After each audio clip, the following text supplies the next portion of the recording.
Hello दोस्तों, स्वागत है आपका अपने यूट्यूब चैनल टॉपर मैथ्स में। दोस्तों, जैसा कि आपको पता है कि अब एकेडमिक क्लासेस स्टार्ट कर दी गई हैं, तो आज हम लोग क्लास 12 की चैप्टर 1 रिलेशंस एंड फंक्शन के बारे में बात करेंगे। उसके क्वेश्चन देखेंगे, किस तरह से क्वेश्चन भी लगते हैं। ठीक है, आपको समझाया जाएगा। इसको हिंदी में कहते हैं संबंध और फलन। इस चैप्टर को पढ़ने से पहले मैं आपको बता दूं कि इसमें आपको सिर्फ ध्यान से समझना है और लिखने की थोड़ी प्रैक्टिस करनी है, क्योंकि इसमें बहुत बड़ी कोई कैलकुलेशन नहीं करनी है, सिर्फ समझना है। इसके जो कीवर्ड्स हैं, कुछ नए वर्ड्स निकल करके आएंगे, उन्हें आपको समझना है। ठीक है दोस्तों, तो चलिए शुरू करते हैं हम लोग। सबसे पहले स्टार्टिंग करते हैं हम लोग ऑर्डर्ड पेयर से। तो ऑर्डर्ड पेयर क्या होते हैं? जिनको हम लोग क्रमित युग्म कहते हैं। हिंदी में इसलिए बता रहे हैं, जैसे हिंदी मीडियम जो यूपी बोर्ड के बच्चे जो हैं वो अपना भाषा से सुन सकते हैं। वैसे इंग्लिश में ही हमने लिखा है, लेकिन बोल मैं हिंदी में भी रहा हूँ समझाने के लिए। ठीक है, तो when two elements are written in order of pair it is called a ordered pair. मतलब क्या है कि जैसे दो एलिमेंट है, उनको हम क्रम से जोड़े के रूप में अगर लिखते हैं तो उसको हम क्या कहते हैं? क्रमित युग्म कहते हैं। ठीक है, जैसे कि यहाँ पर एग्जाम्पल है कि कैपिटल ए है जिसमें एक एलिमेंट स्मॉल ए है, और कैपिटल बी जिसमें स्मॉल एलिमेंट बी है। ठीक है, अगर हम ए और बी का क्रॉस कराएंगे, क्या कराएंगे? ए और बी का क्रॉस कराएंगे। ठीक है, तो किस तरह से लिखेंगे? एक मंझला ब्रैकेट होता है और इसमें एक छोटा ब्रैकेट बना के ए कॉमा बी लिख दिया जाता है क्रम से, क्योंकि ए का बी में इनटू कराया गया। ठीक है, तो यही क्या बन गया? ऑर्डर्ड पेयर्स बन गए। ठीक है, आगे कुछ क्वेश्चन करने होंगे, वो इसी फॉर्म में हमें लिखना होगा ऑर्डर्ड पेयर्स में। एक एग्जांपल और देख लेते हैं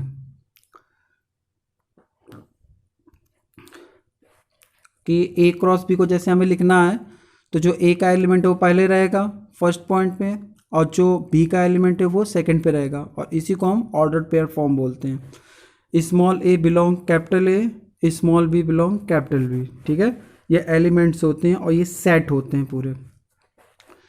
तो यहाँ पर जैसे दूसरा एग्जांपल है, कैपिटल ए में स्मॉल ए है एलिमेंट, और कैपिटल बी सेट में दो एलिमेंट है बी और सी स्मॉल लेटर में। ठीक है, तो हमें इसका जैसे इनटू कराना है तो दो ब्रैकेट बनेंगे। एक में हम ए का बी के साथ इनटू करा के लिख देंगे ऑर्डर्ड पेयर फॉर्म में, फिर ए का सी के साथ हम लिख देंगे ए कॉमा सी। ठीक है, अगर डी भी होता तो आगे फिर एक और एलिमेंट बढ़ा करके ए कॉमा डी भी लिख देते अगर डी होता तो।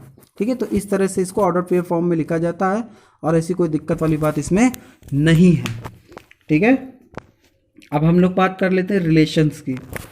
जैसे कि चैप्टर का नाम ही है संबंध, तो संबंध के बारे में समझना जरूरी है। अब होता क्या है, देखिए, the rule or statement by which two objects or two numbers or two persons are interconnected expressing a relation. मतलब ऐसा कोई नियम हो या कोई कथन हो, स्टेटमेंट हो, जिसके जो क्या कर रहा हो, दो ऑब्जेक्ट यानी दो वस्तुएं, दो नंबर्स, दो संख्याओं, दो पर्सन, दो व्यक्तियों के बीच में संबंध स्थापित कर रहा है, एक दूसरे को कनेक्ट कर रहा है, उसे हम क्या कहते हैं? रिलेशन कहते हैं। जैसे भाई, तो जैसे ए बी का भाई है तो बी भी ए का भाई, तो यहाँ पे भाई जो बन गया वो रिलेशन में आ गया। ठीक है, या ए बी की बहन है तो जो बहन आ रही है वो एक दूसरे को जो है कनेक्ट कर रही है। ठीक है, वो रिलेशन बन रहा है। जैसे माता पिता, ठीक है, तो कुछ ना कुछ संबंध, वही क्या बन जा रहा है? रिलेशन बन जा रहा है। ठीक है, तो इस तरह से इसको हम रिलेशन कहते हैं। अच्छा, इसको लिखते किस तरह से मैथमेटिक्स में? जैसे x रिलेटेड टू y, तो इसको हम लिखते हैं x स्मॉल लेटर r, क्योंकि रिलेशन है किसके साथ? y, यानी x is related to y, तो हम x r y लिखते हैं इसको इस तरह से, r equal to x comma y such that x r y। ठीक है, मेन चीज़ आपको ये याद रखना है कि x का y के साथ रिलेशन, अगर y का x के साथ रिलेशन होता तो इस तरह से हम लोग लिखते थे। ठीक, तो इसको क्या बोलते हैं? Relations from A to B R. अब देखिए कुछ एग्जांपल्स हैं कैसे रिलेशन है, उनको हम लोग देख लेते हैं। यहाँ पे जैसे कुछ एग्जांपल लिए गए हैं, जैसे A B belong A cross B, यानी ए और बी के साथ एक रिलेशन है जो क्रॉस में आई है वैल्यू। क्या रिलेशन है? ब्रदर का, कि ए बी का क्या है? ब्रदर है। ठीक है, ये एक रिलेशन बन गया। उसी तरह से ए बी के बीच में एक रिलेशन है सिस्टर का, A is sister of B, यानी ए बी की बहन है। तो A comma B belong A cross B such that अब इसमें कैसा रिलेशन बनना है, age of A is greater than age of B, यानी जो ए की उम्र है वो बड़ी है, किससे बड़ी है, बी की उम्र से बड़ी है। तो इस तरह से रिलेशन है, ग्रेटर का जैसे यहाँ पर रिलेशन आ गया, सिस्टर का रिलेशन आ गया, ब्रदर का रिलेशन आ गया। ठीक है, तो मैथमेटिकली इस तरह से लिखा जाता है। इसे आप अपनी कॉपी पे लिख करके सीख लें कि मैथमेटिक्स में किस तरह से लिखा जाता है। ठीक है, अब हम लोग टाइप्स ऑफ रिलेशन पे चलते हैं। ठीक है, टाइप्स ऑफ रिलेशंस क्या होते हैं, संबंधों के प्रकार। जैसे पहला संबंध है वाइड, नल, एम्प्टी रिलेशन, सबका मतलब एक ही है। वाइड भी लिखा है तो भी मतलब वही, नल भी लिखा है तो वही, एम्प्टी रिलेशन का मतलब भी वही। इसको हम लोग रिक्त संबंध कहते हैं। रिक्त मतलब से मालूम है, खाली। तो a relation R in a set A, यानी ए पर कोई रिलेशन आर इस तरह का है जिसको हम क्या कहते हैं, एम्प्टी सेट या एम्प्टी रिलेशन कहते हैं। कि if no elements of A is related to by any element A, यानी ए से कोई एलिमेंट रिलेट नहीं कर रहा है, यानी खाली है, तो उसको हम लोग क्या बोलेंगे, रिक्त संबंध बोलेंगे। ठीक है, तो इसको हम किस तरह से लिखेंगे, इस तरह से देखिए लिखेंगे। जैसे एक रिलेशन है और रिलेशन खाली है कोई एलिमेंट। ठीक है, ए क्रॉस ए किया तो उसमें हमें कोई एलिमेंट नहीं मिला, तो वो क्या हो गया, खाली, यानी फाई। और इसको हम सबसेट बोलते हैं। इस तरह का जो सिंगल होता है उसको हम क्या बोलते हैं, सबसेट, हिंदी में बोलते हैं उपसमुच्चय। ठीक है, तो ये फाई क्या हो गया, सबसेट हो गया ए क्रॉस ए का, यानी खाली है, तो इसलिए हम लोग ने इसको क्या बोला है, नल बोला है। नल यानी वाइड भी होता है। ठीक है, अब एक होता है यूनिवर्सल रिलेशन। तो यूनिवर्सल रिलेशन क्या होता है, जिसको हम समष्टि संबंध कहते हैं। A relation R in a set A is called universal relation, मतलब कोई सेट है ए है और उसके साथ रिलेशन आर है, और उसको यूनिवर्सल रिलेशन कब कह सकते हैं, if each element of A is related to every element of, यानी ए का प्रत्येक एलिमेंट ए के प्रत्येक एलिमेंट से क्या हो, रिलेशन रखता हो, तो उसको हम क्या बोलेंगे, समष्टि संबंध, यानी सभी एलिमेंट के साथ रिलेशन हो रहा है, इसलिए हम उसको यूनिवर्सल रिलेशन कहते हैं। ठीक है, ये आपको ध्यान रखना है दोस्तों। अब हम लोग इन्वर्स रिलेशन के बारे में पढ़ेंगे। ठीक है, तो इन्वर्स रिलेशन को हम लोग प्रतिलोम संबंध कहते हैं। इन्वर्स का मतलब ये उल्टा होता है। ठीक है, if R A has a relation in B, यानी आर का ए के साथ एक रिलेशन है जो बी के साथ है। ठीक है, so the inverse relation of R B A, मतलब उल्टा हो जाएगा, ए आर बी, यानी ए का बी के साथ रिलेशन है तो बी का आर इन्वर्स के साथ रिलेशन होगा। ठीक है, ए के साथ, तो उसको हम इन्वर्स रिलेशन बोलेंगे। ठीक है, जैसे क्या लिखा हुआ, R inverse y comma x such that y belong B x belong, यानी उल्टा है, एक्स की जगह वाई आ जाएगा, वाई की जगह एक्स, और एक्स वाई किसके साथ है, बिलोंग आर, यानी एक्स वाई का रिलेशन जो आर के साथ बनना है तो वाई एक्स का किसके साथ बनेगा, आर इन्वर्स के साथ बनेगा, उल्टा रिलेशन हो जाएगा। ठीक है, अच्छा, अब हम लोग बात कर लेते हैं आइडेंटिटी रिलेशन की। आइडेंटिटी रिलेशन क्या होते हैं, जिसको हम तत्समक संबंध भी कहते हैं। If is a set x y, x belong A, y belong A, x equal to y, यानी दो जैसे ब्रैकेट होते हैं जिसमें दो एलिमेंट लिखे जाते हैं एक्स वाई, दोनों में अगर एक्स एक्स हो जाए या दोनों में क्या हो जाए, वाई वाई हो जाए, तो उसको हम लोग क्या बोलेंगे, आइडेंटिटी रिलेशन बोलेंगे। कैसे, जैसे एक सेट है ए 1 2 3 इसके एलिमेंट दिए गए हैं, तो इस तरह से जो सेट बनेगा 1,1 या 2,2 या 3, यानी अपने का अपने के साथ, तो वो क्या बन जाएगा, तत्समक संबंध बन जाएगा, आइडेंटिटी रिलेशन बन जाएगा। ठीक है, कोई दिक्कत हो तो बताइएगा, और अगर समस्या समझ में आती है तो आप इसको एक बार फिर से देख लीजिएगा।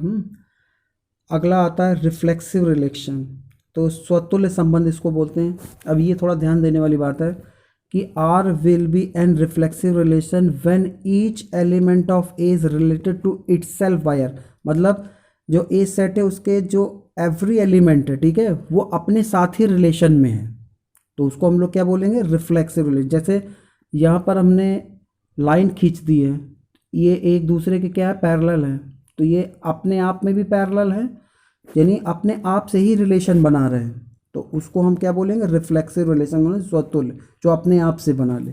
जैसे एक्स आर एक्स जो भी एलिमेंट, या ए आर ए, तो ये क्या बनना है, अपने आप में ही रिलेशन बना रहे हैं, इसलिए हम इसको क्या बोलेंगे, रिफ्लेक्सिव। ये ध्यान रखिएगा।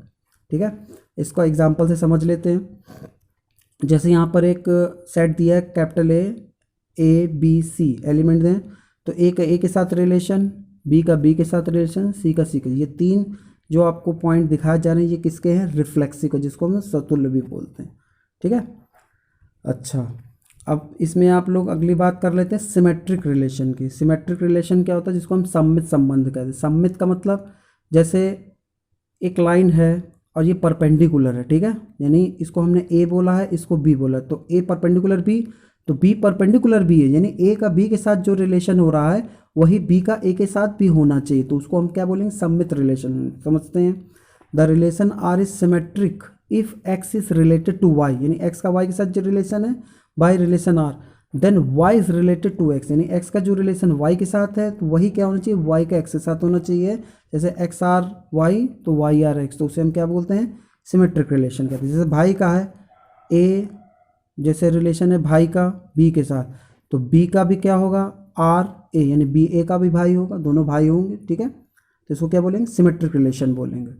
जैसे देखते हैं एक एग्जांपल, एक सेट दिया हुआ है और इसका रिलेशन बन करके आया है कि जैसे ए का बी के साथ रिलेशन है, ठीक है, तो यहाँ बी का ए के साथ रिलेशन आ रहा है, ए का सी के साथ रिलेशन है तो सी का ए के, जस्ट उल्टा है, ये सेट और ये जो है ये अलग बन रहा है, इनका रिलेशन इनके साथ अलग बन रहा है, ठीक है, तो इसको हम लोग क्या बोलेंगे, सिमेट्रिक बोलेंगे। इसमें नोट है कि इफ़ आर इज सिमेट्रिक तो R equal to R inverse, तो एक दूसरे क्या हो जाएंगे, उल्टे भी हो सकते हैं।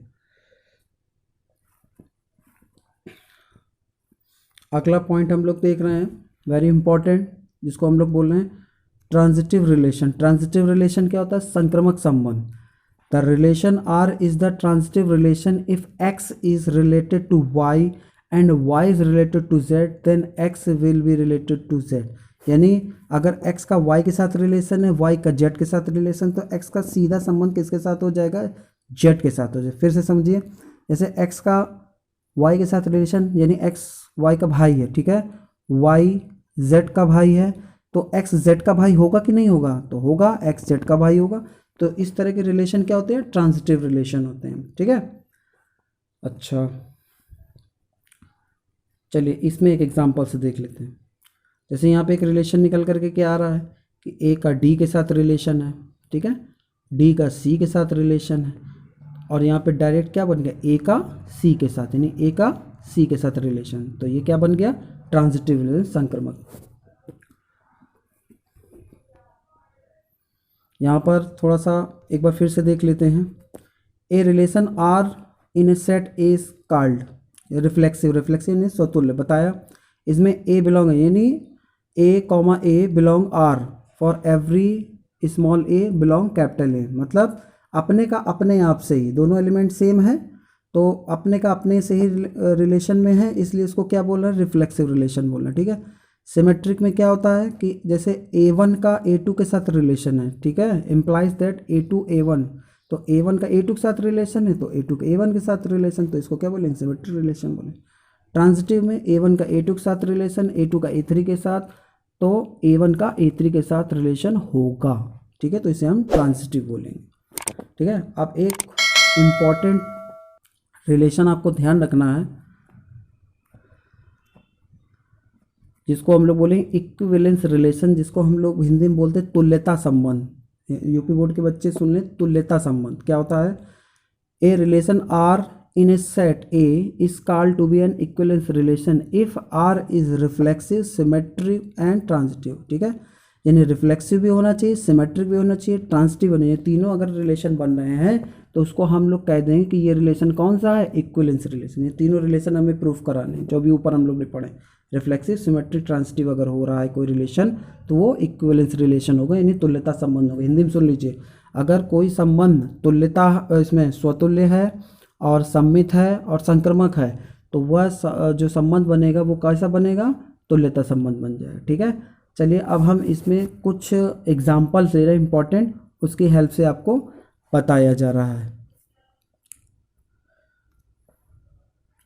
जैसे एक एग्जांपल है, let T be the set of all triangles in a plane with R, a relation in T given by R equal to T1 comma T2 such that T1 is congruent to T।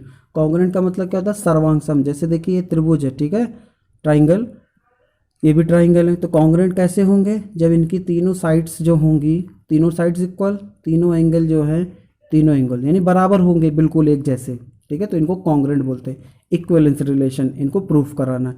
तो देखिए कैसे proof कराएंगे। इसमें are is reflexive होगा, क्यों होगा, since every triangle is congruent to itself, मतलब सभी ट्राइंगल जो होंगे वो बराबर होंगे अपने खुद से भी, तो इसलिए वो एक रिलेशन क्या हो जाएगा, रिफ्लेक्सिव हो जाएगा, ठीक है। फर्दर T1 का रिलेशन T2 के साथ होगा, क्योंकि T1 कॉन्ग्रुएंट है T2, यानी दो ट्राइंगल T1 T2 ले लिए, एक T1 T2, तो T1 कॉन्ग्रुएंट है T2, तो T2 is congruent to T1, आपस में दोनों बराबर हैं, तो इसलिए T1 का जो T2 के साथ रिलेशन होगा वही T2 का T1 के साथ रिलेशन होगा, ठीक है। हैंस आर इज क्या हो जाएगा, सिमेट्रिक हो जाएगा। आप क्या करते हैं, जैसे हमने तीन ट्राइंगल ले लिए हैं, जैसे T1 का T2 के साथ रिलेशन है यानी कॉन्ग्रुएंट है, T2 का T3 के साथ कॉन्ग्रुएंट है यानी T1 is congruent to T2 and T2 is congruent to T3, तो T1 is congruent to T3 यानी T1 का T3 के साथ ऑटोमेटिक रिलेशन बन जाएगा, ठीक है। तो R is an equivalence relation, यानी R क्या हो जाएगा, एक तुल्यता संबंध स्थापित करता है, ठीक है दोस्तों। इसमें ज़्यादा कुछ आपको कैलकुलेशन नहीं करना, सिर्फ लिखने की कोशिश करनी, थोड़ी आदत डालनी लिखने की, ठीक है दोस्तों। चलिए हम लोग अब एग्जाम्पल 3 में चलते हैं। एग्जाम्पल 3 क्या कह रहा है, let L be the set of all lines in a plane, plane पे कई सारी लाइनें हैं, ठीक है, and R be the relation in L defined as R, क्या रिलेशन है इनके बीच में कि L1 is perpendicular to L2, ठीक है, परपेंडिकुलर समझते हैं ना, लंबवत, ये देखिए लाइन बनी है कि L1 ये है L2 ये परपेंडिकुलर, ठीक है। So that R is symmetric but neither reflexive not transitive. अब देखिए कैसे, R इज नॉट रिफ्लेक्सिव क्योंकि कोई भी लाइन खुद से कभी भी परपेंडिकुलर नहीं होगी, तो ये रिफ्लेक्सिव है, ठीक है, R इज नॉट रिफ्लेक्सिव।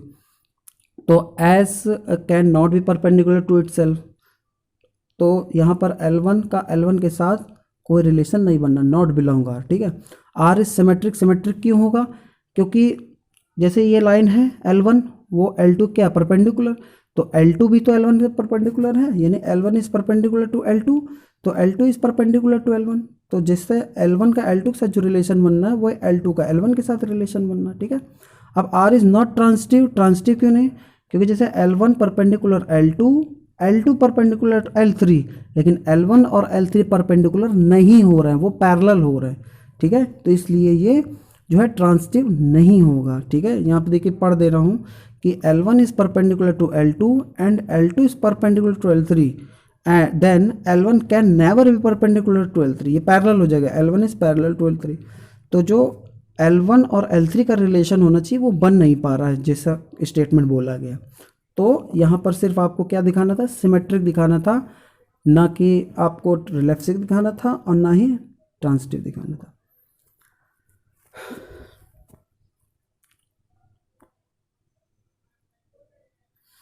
और देखिए कुछ एग्जाम्पल से और हम आपको समझा रहे हैं। 4th नंबर इसका एग्जाम्पल है, so that the relation R in the set 1 2 3, ठीक है, एक सेट 1 2 3 दिया, उसका रिलेशन क्या निकल कर कह रहा है 1, 1, 2, 2, 3, 3, 1, 2, 2, 3। अब इसमें बताना है इस रिफ्लेक्सिव बट नाइदर सिमेट्रिक और नॉट ट्रांसिटिव। अब देखिए यहाँ पर जो है रिफ्लेक्सिव सामने दिखा रहा है, 1 से 1 का रिलेशन दिखा रहा है, 2 का 2 के साथ रिलेशन दिखा रहा है, 3 का 3 के साथ दिखा रहा है, ठीक है। ये देखिए R is reflexive since 1, 1, 2, 2 and 3, 3 lie in R, तो ये तो सिमेट्रिक हो गया, इसमें सॉरी रिफ्लेक्सिव हो गया। R is not symmetric, symmetric नहीं हो सकता, क्यों नहीं हो सकता, क्योंकि 1 का 2 के साथ रिलेशन दिया लेकिन 2 का 1 के साथ रिलेशन दिया, देखो 1 2 दिया है ना, 2 1 नहीं दिया, तो इसके साथ रिलेशन नहीं बन रहा है, इसलिए सिमेट्रिक नहीं हो रहा। अब R इज नॉट ट्रांसिटिव क्योंकि 1, 2 तो दिया है और 2, 3 भी दिया है, लेकिन 1, 3 नहीं दिया, ठीक है। तो इसमें आप देख करके भी आप बता सकते हैं कौन मतलब सिमेट्रिक हो रहा है, ट्रांसिटिव हो रहा है, रिफ्लेक्सिव हो रहा है, ठीक है। अब example number 5, so that the relation R in the set Z of integer given by, एक स्टेटमेंट है उसको देख लेते क्या स्टेटमेंट, कि 2 डिवाइड्स a माइनस बी, एक रिलेशन दिया है कि 2 डिवाइड्स a माइनस बी और इसको बताना है कि ये इक्विवेलेंस रिलेशन है, ठीक है। तो देखते किस तरह से इसको करते हैं। R इज रिफ्लेक्सिव, क्यों रिफ्लेक्सिव है, क्योंकि देखिए यहाँ बोला है 2 डिवाइड्स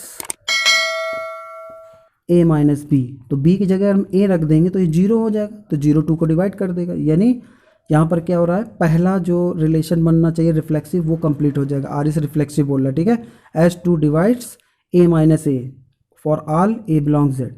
फर्दर अब ए कॉमा बी यानी ए माइनस बी डिवाइड करेगा तो माइनस कॉमन ले लो तो बी माइनस ए हो जाएगा, तो वो भी तो डिवाइड करेगा, माइनस वाली वैल्यू को भी डिवाइड कर देगा।